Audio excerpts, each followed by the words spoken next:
Hi there, and welcome to 40 Stronger. My name is Kate, and I'm a personal trainer and nutrition coach. And I created this channel because I want you to know that it's never too late to begin your journey to a stronger, healthier you. Today, I want to give you 10 common reasons why you're exercising consistently, yet not seeing any results. Maybe you haven't seen a change on the scale, or you aren't seeing any muscle definition, or you don't seem to be getting any stronger, despite all the time and effort that you're putting into it. We are trained to believe from a young age that if we put lots of time and effort into any endeavor, we should be rewarded with results. Unfortunately, when it comes to our bodies, this is not necessarily true. And there are a number of reasons that this may be the case for you. In this video, I'm going to discuss the most common reasons women fail to see results from their workouts and what to do instead. Number one, you're doing the wrong type of workouts. You're only doing cardio workouts or workouts that train muscular endurance or flexibility or mobility, like running, cycling, circuit classes, Pilates, or yoga. While it is very important to have good cardiovascular fitness and mobility, you also need to be doing strenuous resistance training if you want to build muscle.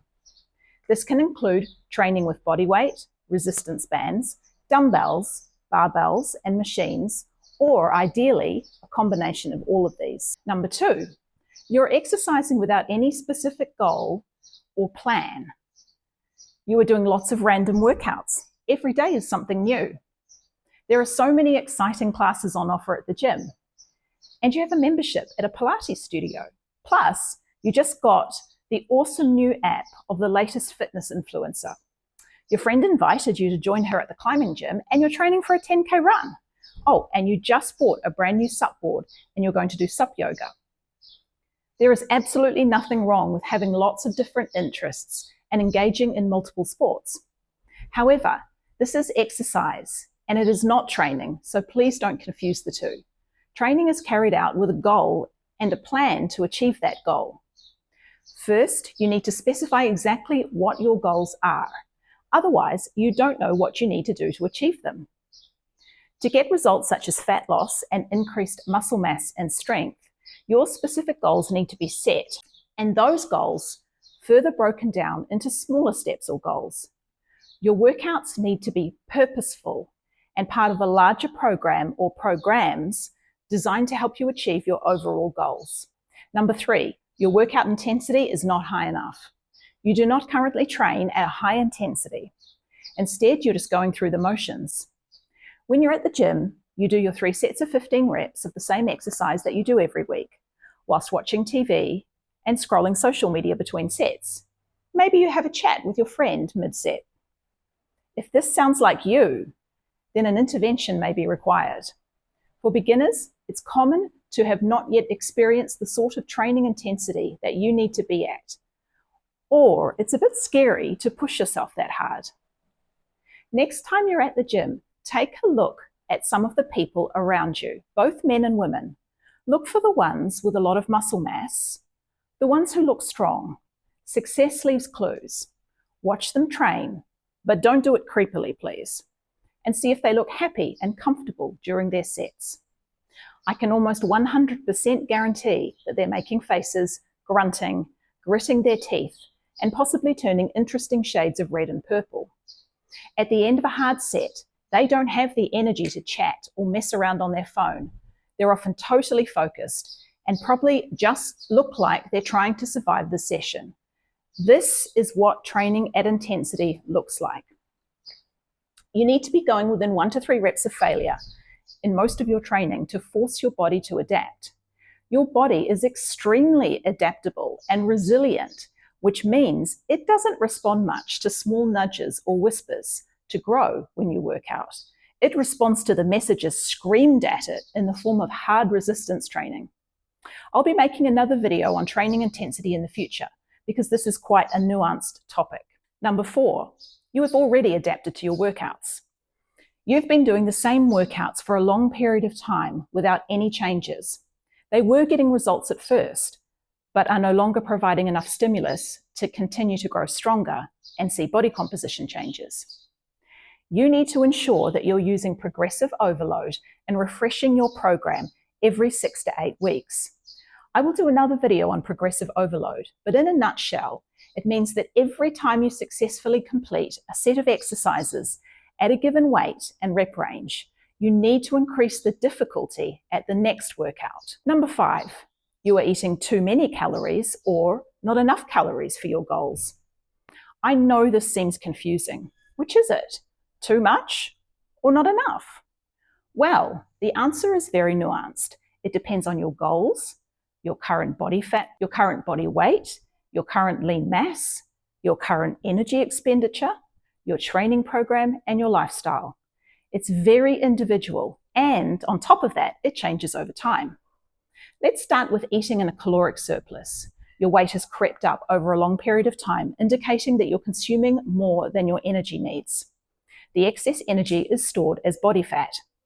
Even when you start training, if you don't tackle your nutrition at the same time, it will be difficult to see any changes in lean mass. The second scenario, you're not eating enough overall calories to fuel workouts or to build appreciable muscle. You feel tired, you do not have enough energy for your workouts, and you aren't really getting any stronger. This is especially common for women, and especially so for those who are already at a normal to low weight and body fat levels. Your nutrition has to be customized to match your goals. There isn't any one-size-fits-all approach, unfortunately. This can be tricky to figure out, but as a very broad rule of thumb, if you are trying to lose body fat, you need to be in an energy deficit. If you're trying to gain lean mass, you need to be in a small energy surplus. Number 6, you're not eating enough protein to support optimal lean mass retention and growth. A suboptimal protein intake is very common, even in people who are currently eating in a caloric surplus. If you are eating protein at or below the RDI, recommended daily intake, which is 0.8 grams per kilogram of body weight, you will have difficulty adding lean mass. This is the recommendation for a sedentary adult, not an active person who is trying to build some muscle mass. And the older you are, the more important this becomes, because older adults require more protein to achieve the same effects as a younger person. This is due to increased anabolic resistance. In my coaching, I usually find that women are under-eating protein, often by a significant amount. Many women aren't even meeting the meager number suggested by the RDI. Ensure that you are getting at least 1.6 grams of protein per kilogram of body weight, or 0.7 grams of protein per pound of body weight, or ideal body weight if you're significantly overweight. For a 70 kilo or 155 pound woman, this is at least 112 grams of protein per day. I have another video discussing this in more detail, along with suggestions on how to tackle increasing your protein intake step by step. There is a link in the video description below. Number 7, your alcohol intake is sabotaging your efforts. You are drinking on a regular basis, more than 7 standard drinks per week, or you are engaging in binge drinking. Alcohol is often a source of extra calories that is completely overlooked. There are 7 calories in 1 gram of alcohol. Of course, many alcoholic drinks contain calories in the form of sugar as well, so they're often more calorific than people realize. For example, 1 standard glass of red wine is 125 calories. 1 gin and tonic is 190 calories. On top of that, any form of liquid calories are very easy to overconsume. People often underestimate how much they're drinking because a standard pour is actually very small.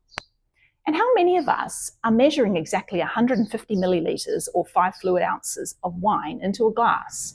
More than likely, you are pouring blindly, and 1 glass is actually 1.5 to 2 standard drinks. Alcohol consumption also has knock-on effects. It reduces our ability to make good food choices, disturbs our sleep, and leaves us feeling hungover and hangry the next day. Not exactly conducive to doing a great workout. Alcohol consumption should be moderated or cut out completely if your goal is body recomposition. It's a source of empty calories and could mean the difference between your ability to lose fat or not. Number 8, your body doesn't have enough time to recover between workouts. This is a common but overlooked problem that can significantly slow down your progress. Do any of the following scenarios apply to you? You are working out every day without a break. You're training at too high an intensity for too long to adequately recover. You're adding extra exercise on your rest days, such as running or spinning. You're not resting or sleeping enough. You have a lot of stress in other areas of your life, such as raising a family, taking care of elderly parents, holding down a job with long hours, running a business, shift work, a lot of travel, or other life stresses. While we cannot always control all stressful events or sleep as much as we would like, we need to understand that working out is another form of stress on our bodies, and in order to recover and grow, the body and the nervous system needs to rest. Therefore, and especially if you have a high-stress lifestyle or you don't get enough sleep, you need to ensure that you're having enough rest days away from the gym and without any form of strenuous exercise so that your body can heal the damage from your last workout and your nervous system can recover adequately. Number 9, you are not tracking the right metrics. You believe you aren't getting any results, but you're relying on scale weight as your only measure of progress. You have noticed that your scale weight has plateaued even though you're eating right and training. Body composition is key. It is very possible, especially for people who are new to training and or people who are significantly overweight, to lose fat and build lean mass at the same time. This can result in a slowdown or even halt in the decrease on the scale, causing endless confusion and frustration. Whereas in reality, good things are happening behind the scenes, but you're simply not aware because you're only looking at one number on the scale. Changes to body composition can be seen by measuring body fat versus lean mass. I will make a separate video to discuss how to do this in more depth.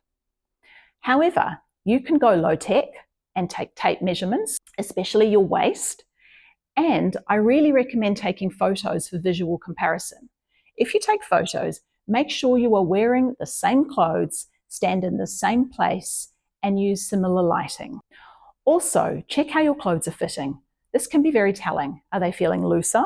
Also, at some point along your journey, you can find yourself growing out of some clothing as you add muscle. I have a bunch of jackets that no longer fit because I added about 4 to 6 inches to my upper back. And finally, number 10, you haven't allowed enough time to see results. You've checked off all of the previous points, your resistance training at the right intensity, you know what your goals are, you're following a program designed to help you reach those goals, you're recovering adequately, you're eating enough calories, or you've created a deficit, you're eating enough protein, you're tracking multiple metrics and not just scale weight, and yet you still aren't seeing any changes. How long have you been doing this for? If you're new to training, realistically, you will need to allow 6 to 12 months to see appreciable body composition changes. Please don't give up at month 3 because you're disappointed at the lack of changes. Patience is key. Building lean mass is a very slow process, especially for women over 40. It is usually a years-long process. Social media leads us to believe that incredible transformations that happen quickly are the norm. They're not. They are either transformations that have been achieved through non-sustainable means, they are genetic outliers, or they're advanced trainees who have done a cut to reveal muscle mass. You will see this in seasoned bodybuilders, and in fact, some take shots at their peak, and then again during the off-season while they're bulking, when their body fat levels are much higher, and then they swap the order of the 2 photos so it appears that they have done a transformation. Or they are just outright editing shots or otherwise cheating with the use of good lighting, poses, and tanning. Allow yourself enough time to see results. If you are certain you have all the pieces of the puzzle in place, then tell yourself that you will reserve any judgment of the results of the process until a certain amount of time has elapsed. And I recommend that you stay the course for at least 12 months before even considering throwing in the towel. I will explore these topics in more depth in future videos. If you found this informative and interesting, and you want to see more of my future videos, please like and subscribe. I would really appreciate it. Thank you very much. See you next time.